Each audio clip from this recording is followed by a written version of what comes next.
Alright, so we're going back in tonight after K2, possibly BLT or that other buck I saw across the creek last night.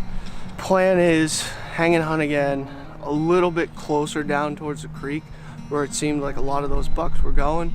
I don't think K2 would have come up last night if I hadn't grunted, and if Brett hadn't seen him, I wouldn't have grunted, so we wouldn't have seen him until it was too late. I think that other buck was Captain Hook. The more and more I replay it in my mind, we didn't get any footage of it, but I really think it's a solid plan. We got the same wind as last night, temperature drop, it rained a little bit last night. We actually didn't hunt this morning because we didn't want to get all of our camo and everything else all soaked, so feeling confident, but you know, at the same time, I was confident I was about to shoot K2 last night, so we're gonna try and slip in there quietly, check a camera or two on the way in, and hopefully kill a Kentucky buck tonight.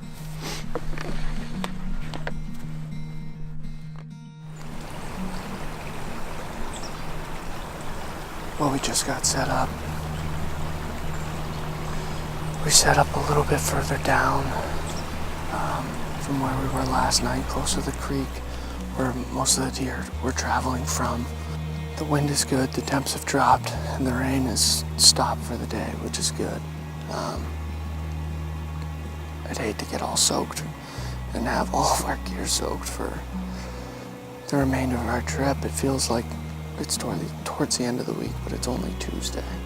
So, we got our fingers crossed, who knows? It feels like a good evening, and things are definitely happening, so let's hope one gets on their feet and we can get an arrow in them tonight. That's not good at all.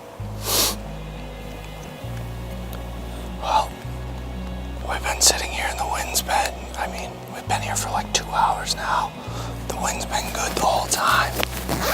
And literally just now, I heard a deer blow, and I didn't think there was any possible way it was from us. Back up in this bedding area. And judging by the milkweed, it's wrong. And better than fair chance she did blow because of us. Now we debate whether or not, because there's only 2 hours of light left or not, whether or not we're gonna pack it up. And I'm halfway leaning towards packing it up because that's one of the better bedding areas of this place. So I think we got to get out of here.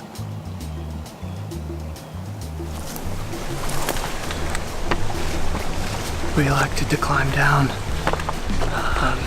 Brett and I are pretty quick at breaking down, but I'm gonna keep this short and sweet.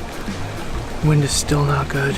We're getting out of here. We just put a trail camera over the scrape real quick. While I was bundling this stuff up, Brett did that. We're just gonna get out.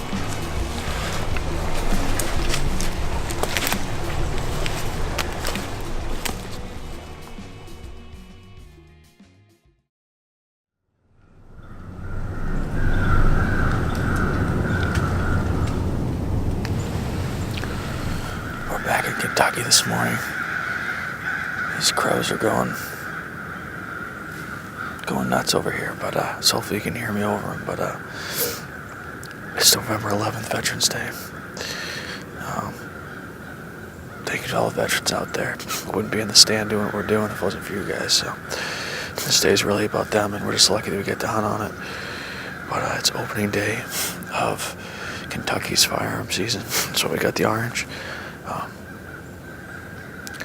I'm in the shooter's seat just because we're gonna try to kill BLT if he comes by with a bow. But any of the other shooters come by, we're gonna switch Ross off the rifle, and he's gonna kill either K2 or Little Browse or Short 10 or Captain Hook. So we're in a spot that we call a triangle. It's a stand we hung last March. Basically, have a fence gap 27 yards from us down the ridge, and then a sag in the fence behind us about 30 yards. And the deer have to go by here to get from the north side of the farm to the south side for the most part. And there's been a lot of activity here. BLT's only come by once in the last 10 days, or a week or so, but I mean, it's cold. It's 27 degrees, unseasonably cold for Kentucky. So with it being November 11th and 27 degrees. I'm hoping, or we're hoping, one of these mature bucks will be on their feet this morning looking for does. It just hasn't been on here yet like we expected it to be. Obviously, we had the encounter with the K2 here a few days back, but that's about it. So we'll see what happens, and hopefully Ross or I can't lay down a good buck this morning.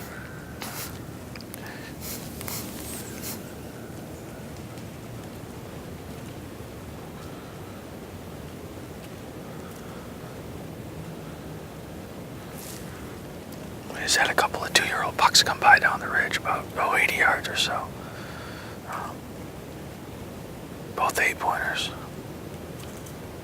They jumped the fence a little further down than I thought they would. I think they thought they'd come up through this gap, so we could be missing a lot of activity here that we didn't know we were. But, or at least on the cameras, I should say. But it's really, really cold. Our wind's good. Those deer actually just walked through our wind, but we have an east wind here blowing off the ridge over this creek bottom, so that worked perfectly.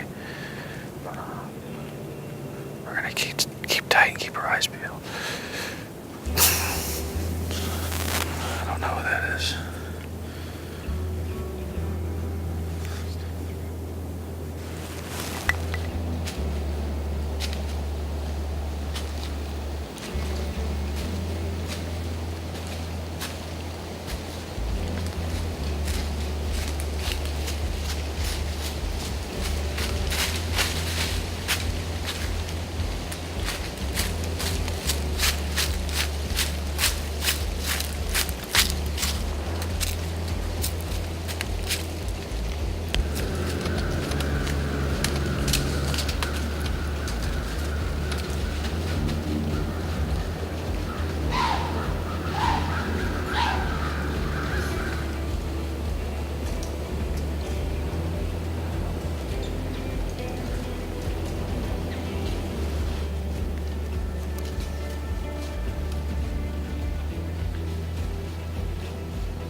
Well, it's about 10:30 now.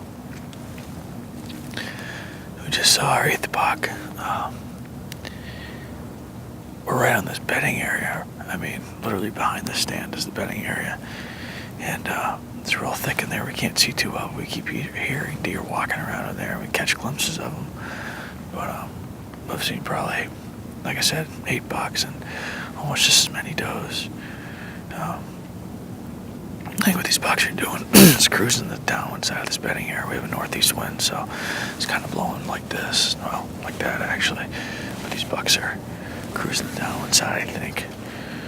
But probably sit tight till about noon or until we stop seeing deer. And grab some lunch to get back in here in the evening or in the afternoon. The cameras have showed that this spot has been had more activity in the afternoon. I don't know whether that's just in front of the cameras or what, because there's been a lot of activity in here, period. So we'll see what happens. Hopefully the big one walks out.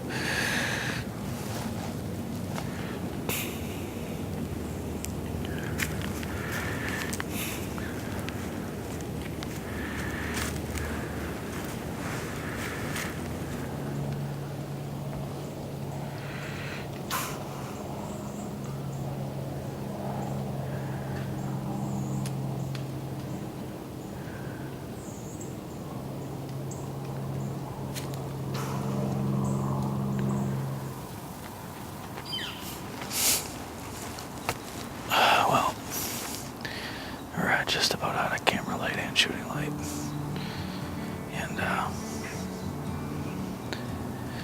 this is gonna do it for our 2017 Rut trip. We're definitely headed back to the northeast with a bunch of unfilled tags. I feel like we hunted hard and we hunted smart, and this seems to be the common theme the whole year.